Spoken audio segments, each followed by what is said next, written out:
Gatan Saleh Hilabi, pelaku penembakan terhadap Muhammad Andika, telah berhasil ditangkap polisi. Mantan suami artis Dina Lorenza dan Cut Keke ini diamankan di sebuah showroom di kawasan Bogor, Jawa Barat pada Rabu tanggal 28 Februari tahun 2024 pagi.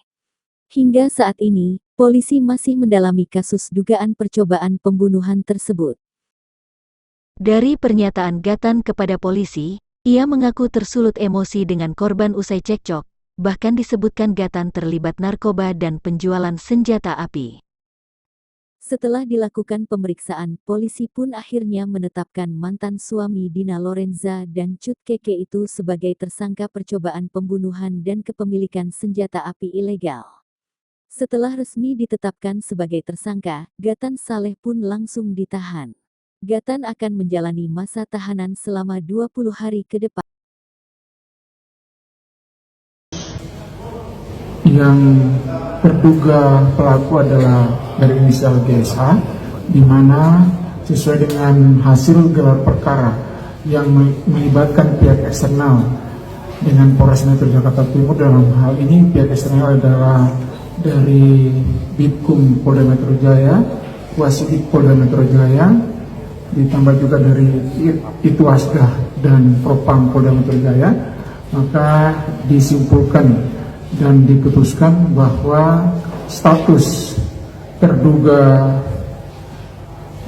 pelaku dan berdasarkan fakta-fakta hukum serta alat bukti yang ada dapat ditingkatkan statusnya dari saksi menjadi tersangka. Jadi mulai hari ini saudara GSH dari saksi sudah menjadi tersangka dan mulai diperiksa yang keterangannya sebagai tersangka. Dan selanjutnya kami akan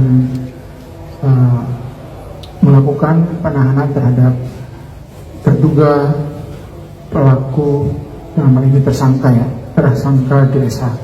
Demikian yang dapat kami sampaikan kepada rekan-rekan sekalian. Ada pertanyaan?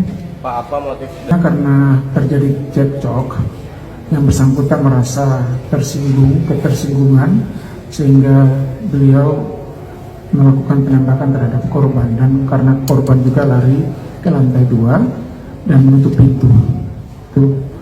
Itu yang motif yang sementara ini kami peroleh dari hasil pemeriksaan terhadap tersangka.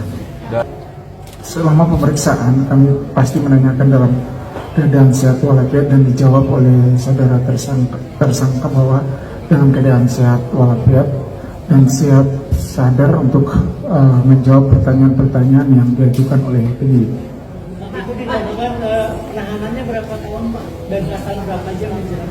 Penahanannya yang pertama penahanan selama 20 hari sesuai dengan hak penahanan yang diberikan kepada penyidik sesuai undang-undang, sesuai hukum yang berlaku.